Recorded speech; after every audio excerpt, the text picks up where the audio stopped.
Well everyone, Apple has released iOS and iPadOS 26.4 Beta 2 to all developers to test out and try out, and they actually made some changes between Beta 1 and Beta 2 that we're going to talk about, some small nuance changes, and then also some differences between iPadOS and iOS that I wanted to mention. So sit back, relax, and let's talk about all the new features that Apple implemented with 26.4 Beta 2.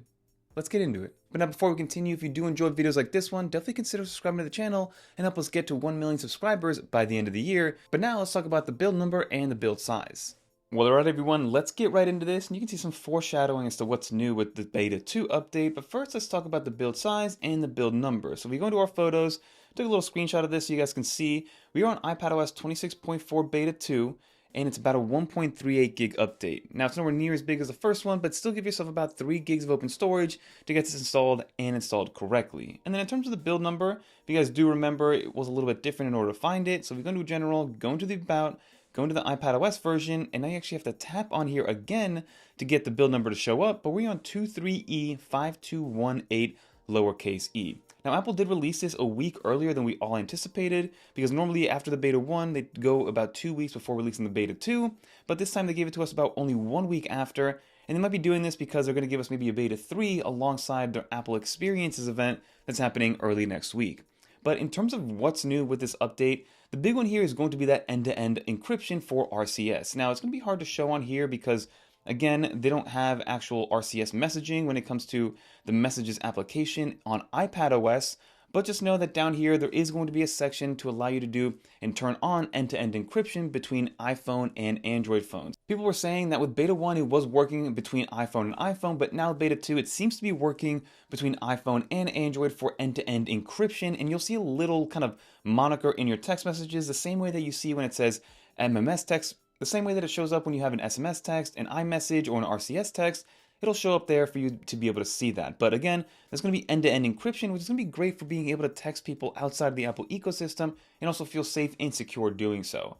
But now in terms of the different changes that we see here with iPadOS 26.4 Beta 2, the first thing that I notice is if you go to edit your home screen, if you long press on here, click on this edit button right here, this little section right here actually got a lot more liquefied or liquid glassified compared to the previous iterations of these little kind of selector tool. But again, that's more of an aesthetic change, but overall, they were able to increase the transparency and make it look a lot more glass-like, which I really like. As you can see here behind, you see the blur of the weather application, and they've implemented this nicely. The next change, again, is going to be a visual one and more so just a readability one overall. If we go into the Control Center, you can see that Apple kind of, by default, goes into this dark mode with Control Center because there's multiple layers of translucentness, if that's even a word. But you can see here that, again, I am in just a regular light mode. Dark mode is right here, so it gets even a little bit darker when it comes to the actual widgets behind it. But one thing to notice here is if we go into maybe long press on the Wi-Fi, click on here, these settings menus are now even darker. So they added a new level of opacity, making these a little bit darker, less liquid glassy, because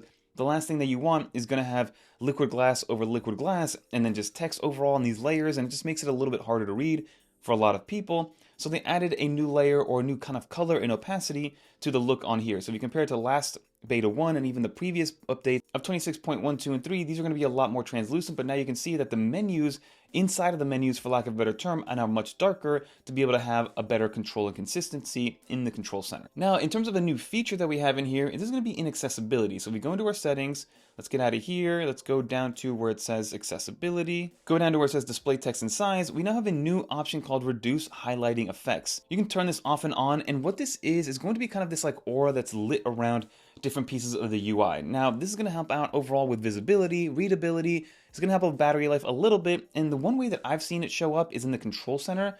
So if you actually turn this off, so you can see that there's a little shimmer when you leave this turned off, and if I turn this on and go back into Control Center, the shimmer kind of goes away. It's a little less kind of in your face. It's very, very subtle. You're going to have to really focus on it and see exactly what's going on, but it's going to be this reduction of a highlighting effect, which is going to have a compound effect to battery life, hopefully over time. The next update is going to be in the Games application. So if we go into the Games app, this is more so an iOS change, more so than an iPadOS change. Again, it's just going to be a visual overhaul. Basically what happened here is this little search button up here used to be split from the rest of the menu. Now it's all together and attached into one menu. It took a second to load up there. So if we go into our home, you can see that this is going to be the search bar, and you can go and search however you see fit, but more so just a UI adjustment. The next change that we saw is actually to the new addition to the ambient noise widget. Now that's what these are right here. These purple widgets, these are the ambient noise widgets, Ambient sounds and noise have been around for a little while now, but they've only been accessible through Control Center. Beta 1 introduced these, and they've added a couple things here. The first one is that you can see here that with the larger widget, you actually have the little album artworks over here. This is actually the medium-sized widget. There's only two sizes, small and medium, but these album artworks, they weren't there before. The second thing that they added was going to be this little underlaying subtext underneath the heading of each one of these, so you can see that it says play, and then it also lets you know what is being played. And then the third thing that I've personally noted is that it's actually much more interactable, so you actually get feedback. So if I click on the sleep, it'll actually highlight the sleep, it'll start to play the sleep. It's actually really nice sounds overall, and you can play and pause them however you see fit. And then with the smaller one as well, you can actually interact with it in real time, pause it. If I press play, go to my control center, you can see that it is playing here. I can pause it from there. So there's multiple ways to kind of interact with this, but these are the two different sizes, and the additions are going to be the album artwork, as well as the subtext inside of the widgets, just a little bit more kind of context overall with this application and with this kind of widget. And then when it comes to some smaller things, if we go into the App Store right here, click into our App Store account, give it a second to load up here, you can actually see, again, not a big UI change here, but you can see that this new Apple account logo, first of all, it's a different logo. It has kind of an Apple Intelligence rainbow effect there. And secondly, it actually moved places. It used to be kind of in the middle up here. Now it's over here. Another one that we never talk about anymore is going to be in Freeform. So Freeform, of course, got the new application logo to match with Creator Studio, but they've actually added a bunch of new shapes that kind of coincide with the rest of Creator Studio. So all this, if you go into Browse Content Hub, you can see that everything is now based on here, and the Content Hub, again, is based on Creator Studio. So we have a bunch of new shapes in the objects and geometry and the basic shapes, so just a little bit more holistic, and this is going to be something that you're going to see across all the Creator Studio applications. I do want to show off one thing here, which is going to be new, but another thing that's been happening actually as a bug is that searching in the App Store takes a very long time. And I don't know why it's taking so long. People have reported this bug across a bunch of different updates. So as you can see, I just typed in Apple Sports. It will eventually come, and this is not going to be a bandwidth issue on my end. My internet's plenty fast and I have no issues otherwise. But in the App Store, it's just everything's loading a little slow. But the one thing I did want to point out with the App Store is that the Apple Sports application is getting an update. As you can see, again, it's taking forever to load. Eventually it does, but basically, if you're a March Madness fan or if you watch soccer for Latin America and the Caribbean leagues, this is going to be a nice little update for you, especially with March Madness coming right around the corner, which I'm excited about.